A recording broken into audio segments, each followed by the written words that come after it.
Hello everyone's, আজকে আমরা যে টপিকটি নিয়ে আলোচনা করব সেটা হচ্ছে গিয়ে যে আমরা জানি যে আমাদের সিআইটি বা ডিআইটি এর যে পরীক্ষাগুলো হয় সেটার দুটো ফেজে পরীক্ষা হয়, একটা প্র্যাকটিক্যাল হয় এবং একটা অনলাইন বা থিওরি।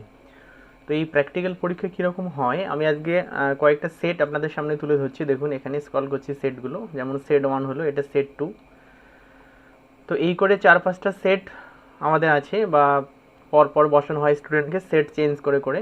তো আপনার হাতে যে সেটই পড়ুক না কেন, যদি আপনি এই পুরো টিউটোরিয়ালটা দেখেন, আমি টোটাল এই টিউটোরিয়ালটাকে মানে যতগুলো সেট আছে সেটাকে আমি দুটো পার্টে ভাগ করে দিচ্ছি, ঠিক আছে। মানে প্রায় 7টা সেট আমরা এখানে দেখতে পাচ্ছি, নাকি 8টা আছে।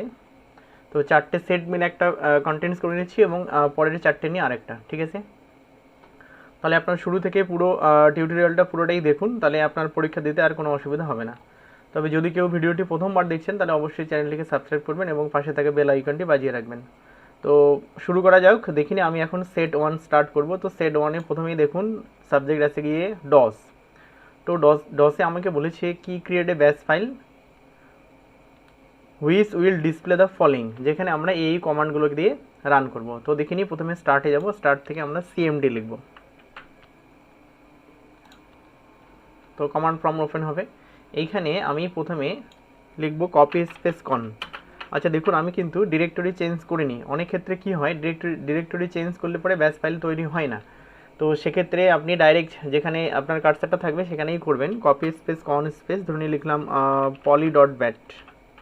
তো আমাকে ডট ব্যাট দিতে হবে এক্সটেনশন পার্ট, তারপরে এন্টার। যেমন ধরুন ওখানে হয়তো আছে সিএলএস, তাহলে আমাকে কোশ্চেন দেখে দেখে অ্যান্সার করতে হচ্ছে। দেখুন ক্লিয়ার দ্য স্ক্রিন, তাহলে আমি দিলাম সিএলএস। তারপরে ডিসপ্লে কারেন্ট ডেট, তো ডেটের জন্য আমাকে দিতে হবে ডেট লিখে এন্টার। তো তাহলে আমরা এবার ডেট লিখে এন্টার প্রেস করব।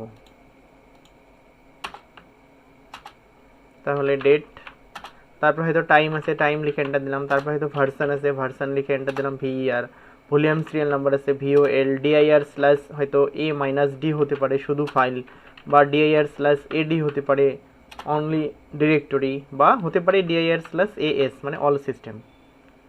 ব্যাস, এবার আমি এই ফাইলটিকে সেভ করব, যার জন্য আমাকে F6 প্রেস করতে হবে। তাহলে আমি এখন F6 প্রেস করছি ফাইলটিকে সেভ করার জন্য। আরেকবার enter. One file is copied হয়েছে তার মানে। এখন আমি ফাইলটাকে রান করার জন্য লিখব পলি ডট ব্যাট, দিয়ে এন্টার দিলে প্রথমে স্ক্রিন ক্লিয়ার হবে। তারপরে ডেট দেখাচ্ছে, টাইম দেখাচ্ছে, ভার্সন দেখাচ্ছে, ভলিউম সিরিয়াল নাম্বার দেখাচ্ছে এবং পুরো ইনফরমেশন আমাকে দেখিয়ে দিল পরপর, ঠিক আছে। তাহলে আমি কিন্তু এভাবে ব্যাচ ফাইল তৈরি করব এবং এটা যখন হয়ে যাবে তখন কিন্তু আমরা এটাকে ক্লোজ করব না, ঠিক আছে। তাহলে আর একবার দেখাচ্ছি আমরা শুরু থেকে কী করলাম না, জাস্ট ডসটা ওপেন করেছি, সেখানে ওপেন করে কপি স্পেস কন স্পেস ফাইলের নাম ডট ব্যাট দিয়ে এন্টার প্রেস করেছি। তারপরে কমান্ডগুলো পরপর আমি দিয়েছি, ঠিক আছে। তো কি বললাম যে আমরা যখন কাজটা কমপ্লিট হয়ে যাবে তখন কিন্তু এটাকে আমরা ক্লোজ করবো না, মিনিমাইজ করবো বরং। তো এই হচ্ছে মিনিমাইজ। এখন আমি দেখিনি সেকেন্ড কোশ্চেন, অর দেওয়া আছে, আমি এটা করবো না। একটা সাবডিরেক্টরি করে একটা ফাইল টাইল তৈরি করতে বলছে, আমি আর করছি না সেটা। এখন দেখিনি উইন্ডোজের দুটো পোর্শন আছে, একটা create a picture in paint and copy it WordPad. তাহলে পেইন্টে একটা পিকচার করে ওয়ার্ডপ্যাডে কপি করবো, নতুবা create a folder in the desktop and create a picture in paint and save the picture under your desktop folder. আমি এই দুটোই দেখাচ্ছি। তাহলে দেখিনি কি স্টার্টে যাবো, স্টার্টে গিয়ে পেইন্ট লিখবো। তো পেইন্টে কিছু একটা পিকচার রাখতে বলেছে, আমাকে কিন্তু বলেনি যে পিকচারটা ভালো হতে হবে বা খারাপ হতে হবে, এরকম কিছুই বলেনি। তো ব্যাস আমি একটা স্টার করছি, জাস্ট একটা পলিগন নিলাম, নেওয়ার পরে এখান থেকে ধরে টেনে দিচ্ছি, ড্র করে দিচ্ছি, ব্যাস মোটামুটি আমার স্টার হয়ে গেল। এখন আমি চাইলে এখানে কালারও দিতে পারি। তাহলে পিকচার তৈরি করতে গিয়ে আমি টাইম ওয়েস্ট করবো না, ঠিক আছে। তো এখন এই পিকচারটাকে কপি করে আমাকে ওয়ার্ডপ্যাডে নিয়ে যেতে বলছে, তাহলে আমি এটাকে সিলেক্ট করব, কন্ট্রোল সি, আর স্টার্ট থেকে এবার WRDPAD ওয়ার্ডপ্যাড লিখবো, আর এখানে গিয়ে আমি পেস্ট করব।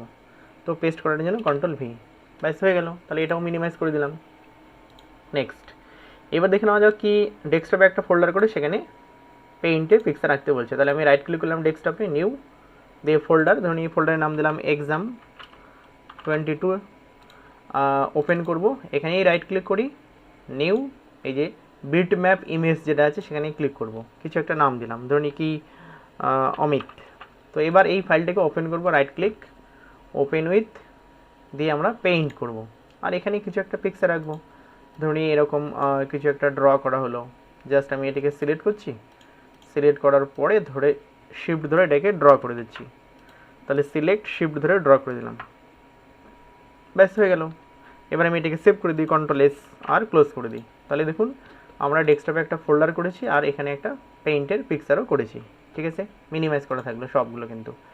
নেক্সট এখন আমরা দেখব কি এমএস ওয়ার্ড থেকে আমাকে তাহলে দেখিনি কি ডস থেকে আমরা পেলাম 5 নাম্বার, উইন্ডোজ থেকে পেলাম 5 নাম্বার, 10 হয়ে গেল।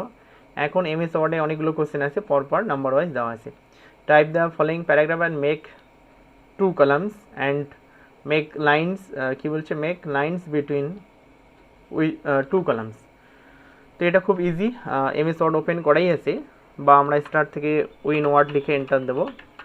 তো আমি ওই প্যারাগ্রাফটা না লিখে র্যান্ড করে দিচ্ছি, ব্র্যাকেটে 2 করে এন্টার দিলাম।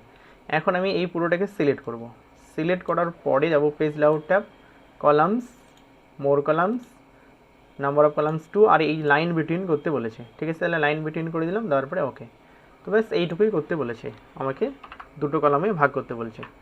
নেক্সট এখন বলেছে create auto correct against SMPS switch mode power supply, ঠিক আছে। তো SMPS লিখে স্পেস দিলে যেন সুইচ মোড পাওয়ার সাপ্লাই দেখায়, এটা আমি অটো কারেক্ট হিসেবে তৈরি করব। তো দেখিনি এর জন্য আমাকে যেতে হবে অফিস বাটন বা ফাইল, ফাইল থেকে অপশন, অপশন থেকে যাব আমরা এই যে প্রুফিং, প্রুফিং থেকে অটো কারেক্ট, অটো কারেক্টে গিয়ে আমরা এখানে লিখব SMPS আর এখানে সুইচ মোড পাওয়ার সাপ্লাই দিয়ে অ্যাড করব, আর একবার ওকে, ওকে। তো ব্যাস আপনি এবার এখানে SMPS লিখে স্পেস দিলে আপনাকে সুইচ মোড পাওয়ার সাপ্লাই দেখাবে, ঠিক আছে। তো ব্যাস এটা লিখে আপনি এখানে রেখে দিন একবার। আচ্ছা এবার দেখিনি, তাহলে আমাকে বলছে do the following reverse order, তাহলে আমরা এই রিভার্স অর্ডারটা করব। তো এই রিভার্স অর্ডারটা করার জন্য আমি কন্ট্রোল ধরে এন প্রেস করলাম, এখানে লিখতে বলেছি কি MSYCDC, আমি কন্টেন্টসটাকে সিলেক্ট করে বড় হাতের এবং একটু ফন্ট সাইজ বড় করে দিচ্ছি আর সেন্টার করে দিচ্ছি।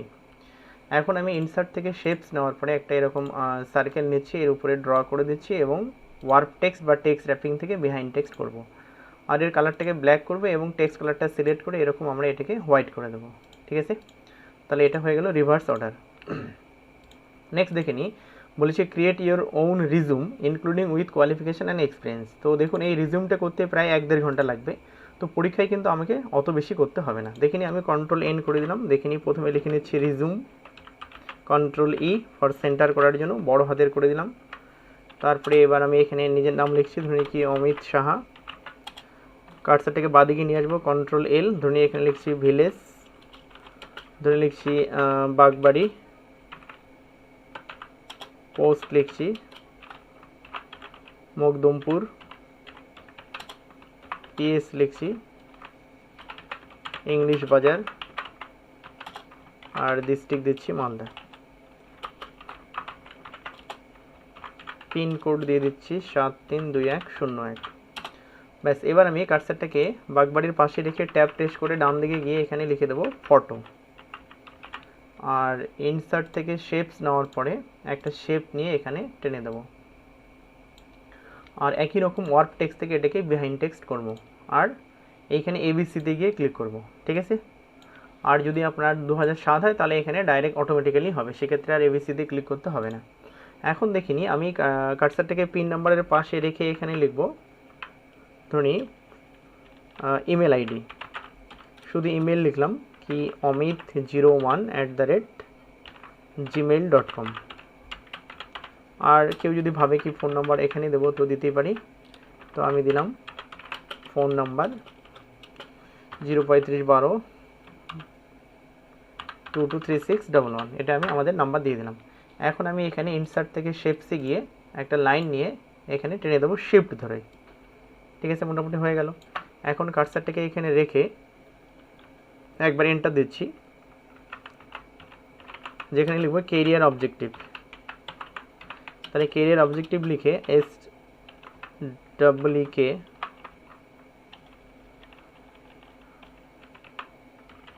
সিকিং পজিশন, ধরুন আপনার আর মন নেই তাহলে আপনি এখানে ডট ডট ডট ডট করে রেখে দিন, আর একটা শুধু লিখুন এডুকেশনাল কোয়ালিফিকেশান,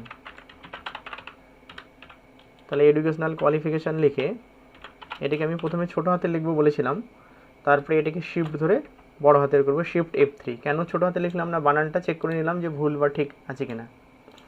নেক্সট এখন আমি জাস্ট ইনসার্ট থেকে টেবিলে গিয়ে 3টে কলাম এবং 2টো রো নিয়ে নিলাম, যেখানে লিখলাম এক্সাম নেম, একটাতে লিখছি বোর্ড আর একটাতে লিখলাম পাসিং ইয়ার। তো দেখিনি এক্সাম নেম ধরে কি দিলাম, এমপি WBBSC আর 2022। এখন আমি মোটামুটি এই সবগুলোকে সিলেক্ট করে কন্ট্রোল করে দিলাম সেন্টার। তো মোটামুটি আমার পরীক্ষা হয়ে গেল দেখুন, ঠিক আছে। তাহলে আমি কী কী করেছি, আমি কিন্তু কোনোটাই ক্লোজ করিনি। তাহলে একটা করেছি রিজিউম, আবার একটা করেছি দেখুন এই যে রিভার্স অর্ডার, আরেকটা করেছি কলাম ক্রিয়েশন, লাইন বিটুইন, আরেকটা SMPS লিখে স্পেস দিলে সুইচ মোড পাওয়ার সাপ্লাই দেখাচ্ছে। আর আমরা ডসের একটা পার্ট করেছিলাম এইটা ব্যাস ফাইল, এবং পেইন্টের একটা পার্ট করেছিলাম একটা ছবি করে ওয়ার্ডপ্যাডে নিয়ে গিয়ে পেস্ট, নতুবা অবলিক দিয়ে আরেকটা যেটা ছিল সেটাও আমি করেছি, যেটা কিনা ডেস্কটপে রাখা আছে। এই হচ্ছে একটা ফোল্ডার করে এখানে একটা পেইন্টের ফাইল করেছি, ঠিক আছে। আচ্ছা, আমি বললাম যে দুটো সেটের করব, কিন্তু হলো না, একটা সেটই অনেক বড় হয়ে গেল, তাহলে এখানেই থাকলো। Thank you.